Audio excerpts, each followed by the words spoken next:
Yo, what's up mga kautit, sa magandang hapon po sa ating lahat. Yan, so andito na pala tayo ngayon mga kautit no, sa itong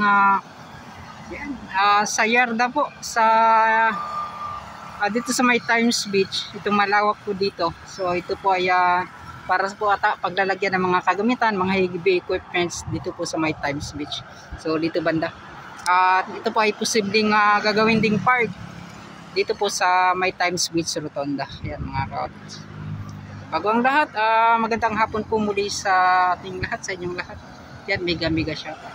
Yan, kung bago ka pala po sa aking channel mga kautit, huwag kalimutan mag-subscribe. Baka naman po mga kautit, yan, malaking tulong na po yung isang subscribe po ninyo sa aking YouTube channel. Yan, maraming salamat. So dito tayo at pupuntahan naman natin yung ginagawang Davao River Bridge. So titingnan natin ano yung mga makuha nating update ngayong araw po ng linggo, January 14, 2024. So malapit na po mga lahati mga kautit sa yung buwan po ng January. Napakabilis po ng panahon. Yan. Hindi po natin yan namamalayan.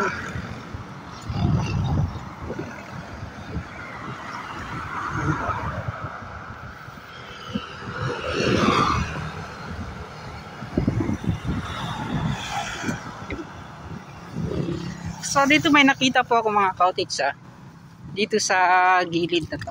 Ayan.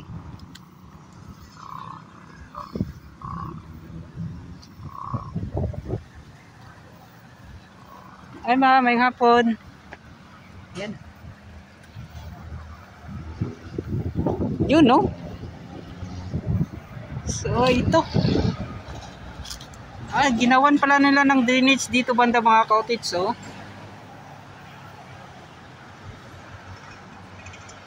at di natin alam kung saan po yung kanito.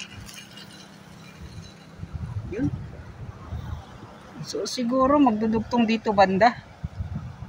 Yan. So ngayon lang po natin yan nakita mga kautits. Titingnan natin ano yung mga makuha nating update. Siguro pupuntahan natin yan dyan banda. So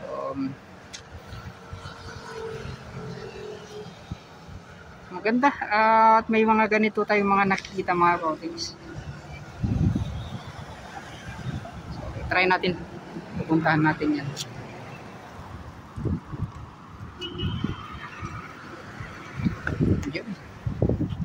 Ay ma'am, may hapon. Mag-update ko mama, okay lang. Mag-vlog ko, salamat. Nagbaligya ka dire? Pero wala nagtrabaho ka ron ma'am? Wala pa, wala, Domingo no? So wala guard po dire, nagbantay. Na dito So salamat may butana ko balik. Yan, so titingnan natin mga kautits Ngayon ko lang kasi talaga to na nakita. Yan. Yun no. So napakahaba pa pala mga kautits. Ito pala yung mga nakatago din na hindi natin na-update dati. Yan. So ito ay parang matagal-tagal na rin to mga kautits. Yan kasi yun nga po yung kulay po ng kanyang kuan ay puting-puti na, parang mag-auga na siya kayo ba. So yan, magtanong-tanong tayo mga kautits kung ano yung makuha nating update. So dito pa rin tayo. Yan. Yan.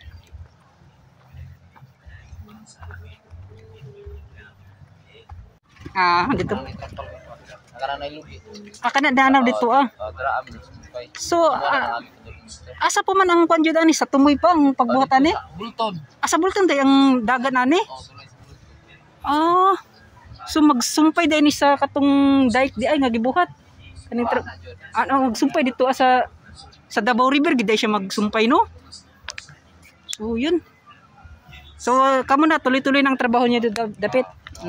Unsa na nakakasiklase ang nagsubcon or isa rang nagkan ani? Isa rang nakakuha sa kan no.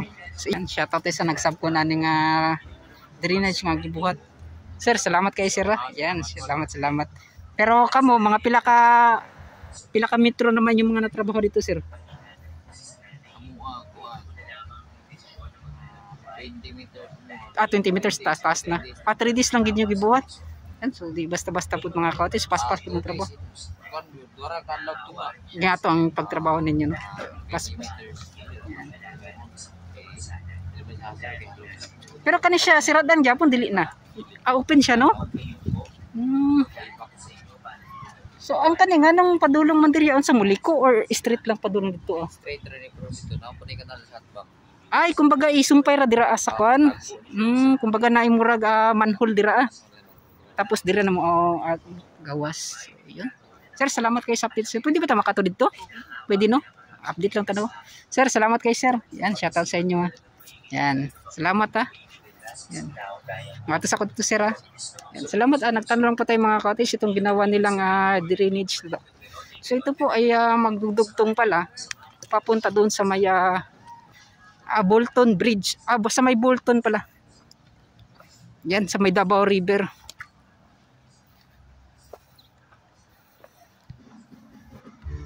Doon po sa ginagawang dike. So napakadami pa pala ng tinatrabaho nila dito sa ginagawang coastal road, ito mga drainage, mga dike. Yan. So magdudugtong talaga mga cottage, no, yung kanilang ginagawa. So ito po yung mga proyekto din na mga minsan lang natin na maipakita mga cottage, at ngayon lang din sa yan, no. Nakakamiss dito mga cottage yung mga time na laagan pag ito mga cottage dito banda yan. Maganda po yung pan nila dito. Yung kumbaga laaganan ba? Laaganan. Yan. Yung mga cottage na hindi natin nakalain. So sila po nagtatrabaho 3 days lang. So natapos nila sa mga 20 meters na po. So hindi na po yung basta-basta mga cottage, napakahaba na po nun. Yan.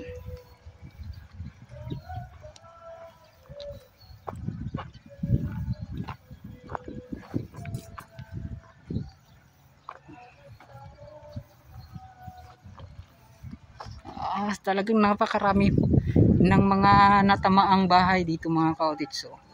So dito banda parang wala nang mga nagkukuan, no? Wala na pong mga nag-operate siguro dito mga banda mga cottage. Ito mga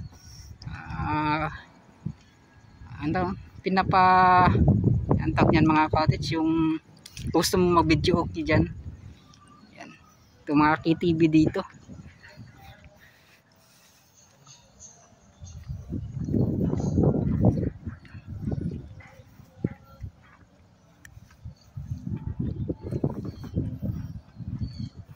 So, at ngayon lang din tayo nakadaan talaga dito mga cottage, kasi nga po nagtanong din naman tayo kung pwede.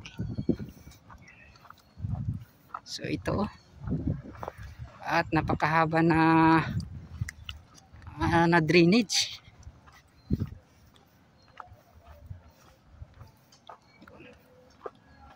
So di pa to basta-basta mga cottage, kasi mga ilang araw pa to matapos, ilang buwan pa.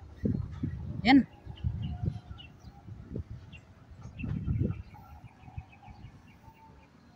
Yan, naulit ko magkukonekta doon sa may Davao River, sa may Bolton. Yan.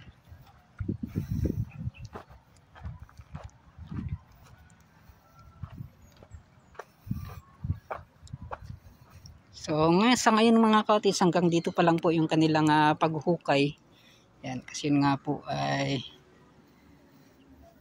araw po ng linggo ngayon, walang mga nagtatrabaho. So ito yung sinabi siguro mga 20 meters ata yan mga cottage. So magsisimula doon hanggang dito. So hindi pa pala nila natapos.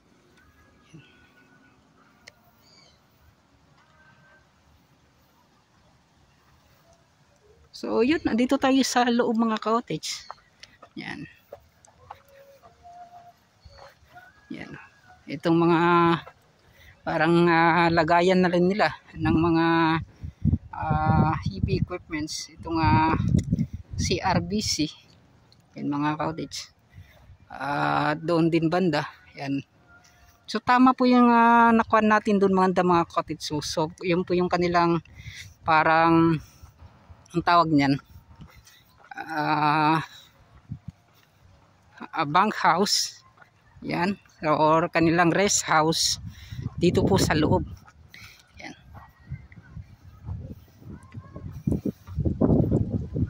At yan, sa tingin ko mga cottage, ito kanilang ginagawa din. So dito banda, tuloy-tuloy pa rin yung paggawa nila. Yan.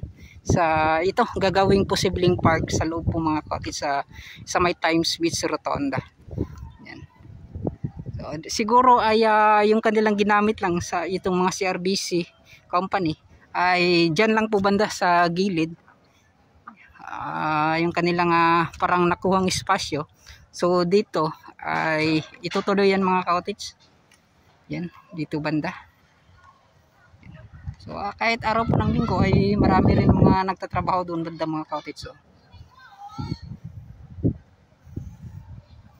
So hindi tayo talaga nagkamali yung sinabi ko dati na yung gagawing bunk house nila o rest house ng mga Chinese.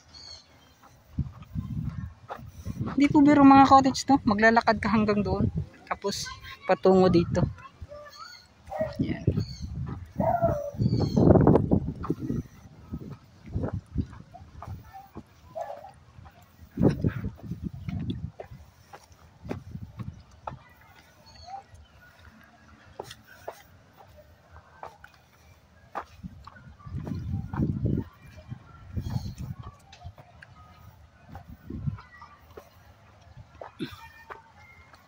So yun mga cottage. So yan kunting kwan lang mga cottage to. Kaya pala isa sa mga dahilan kung bakit po ay hindi pa ginawa or inimpisahan talaga yung Davao River Bridge. Kasi yun nga po ay 6 na buwan pala within 6 months yung pagsusorbi po nila. At matatapos pala ng 6 na buwan. So pagsusorbi pa lang po yan mga cottage pagdisenyo nila kung paano nila buuin yung Davao River Bridge. So yun, kaya pala mga cottage. So magsisimula po yung kanilang paggawa noong November 28, 2023. So last year pa lang po mga cottage nag-umpisa. So ngayon magsisimula na naman sila sa taong to. Yan. So tingin ko na sinusorbi pa po nila mga cottage. Pinaplano pa po ng maayos. So yun. So pagkatapos ng 6 na buwan or siguro hindi pa abot ng 6 na buwan, yan makikita na natin yan. Yung umpisahan na yan doon sa ginagawang Davao River Bridge. So yun po yung mga nakuha nating update. So sinearch ko na lang, rini-research ko yung mga cottage. Para may mga ma-update naman po tayo.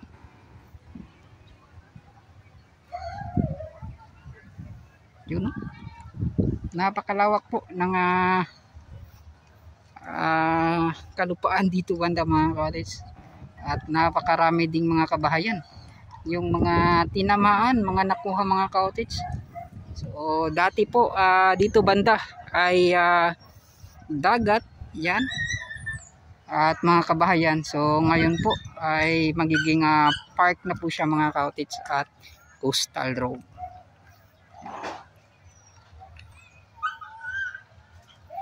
So ito, magpaparto pala ako mga cottage so paparto ako doon po sa ginagawang itong ginagawang Davao River Bridge. So pupuntahan po natin yung dulo. So maraming salamat pala sa lahat. Yan, so ito po in-update ko itong drainage na kanilang ginawa. So yan nga po, ngayon ko lang ito na-update. At ito mga kabahayan dito banda mga cottage, sinali ko na rin para mas makita po ninyo kung ano po yung mga sitwasyon at mga nangyayari dito. Yan. So maraming salamat. So puparto tayo. Pupuntahan natin yung dulo. Yun, papaalam na ako. Bye-bye.